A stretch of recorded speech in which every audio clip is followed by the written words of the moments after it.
Ronnie and Reggie Kray, the twins who became the undisputed bosses of East End gangland. Were they born villains, or did fate shape them for the role?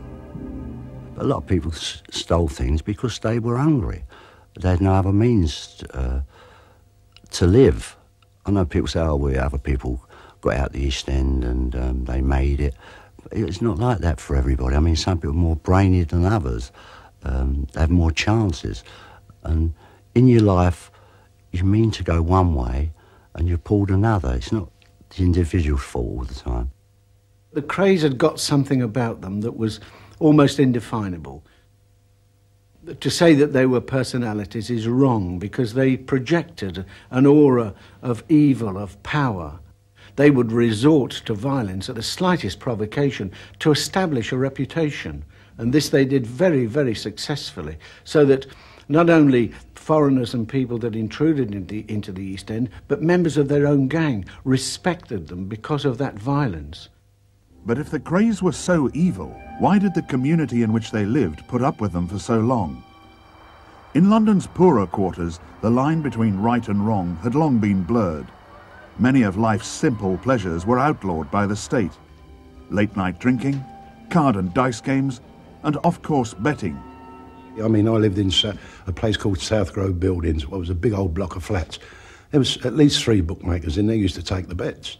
And they all got a living. And all of a sudden they might say to my dad, Barney, my dad's name, Barney, got to nick you today.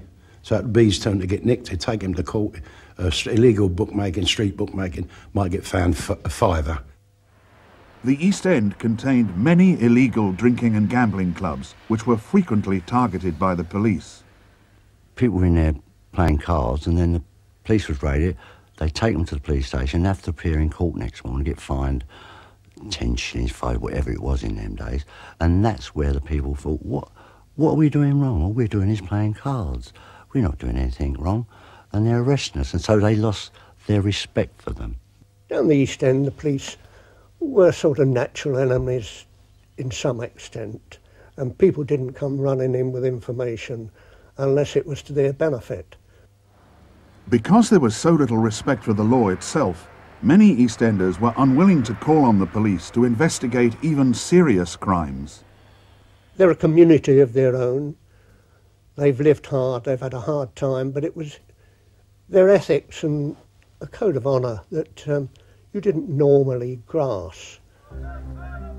But this code of honour exposed the community to exploitation by professional criminals who turned it to their own advantage. In the East End, the law that was enforced was often the law of the Kray twins, Ronnie and Reggie. The twins ran that part of London like an iron rod. There was nothing that went on in that East End that they didn't know about. If there was a wrongdoing, get off the manor, because they would come down on you like a ton of bricks. Well, you know they keep saying about protection. They was running the protection racket. It wasn't actually like it sounds. They would go into a place and say, if you don't give me we'll look after you. If you don't pay this, you'll be in trouble and all that. The people actually used to go to them and want them to look after it and let it be known that they was looking after a place. They wasn't actually, I suppose it is a protection racket in a way, but it was worked on a different basis. People used to go to them and ask them to look after them. There were lots of people that walking into pubs that were taking a lot of money in those days. Remember, we were talking about the early 60s, when live music and good entertainment was throughout the East End, throughout every part of London. And protection money was being asked for. And therefore, rather than pay 3, 4, 5, 10 bullies, it's better to go and ask Ronnie and Reggie Kray, could you just appear for 10 minutes or have 1 or 2 drinks in our pub on a Saturday night? Once it was known as a pub that the Krays used, then that publican didn't have any more trouble. They only went into people that were breaking the law. You know, like if you had a publican who was having a laugh to timer, then they could go into him. Or if they had a club where they was doing illegal gambling, dice, stealing or something like that, they would go into them. They want their whack. But no way could they ever go into straight people. Because the first, if they come into you, the first thing you do is pick the phone up, give it to the police. And that was it. So the only people they could intimidate were people that couldn't phone the police.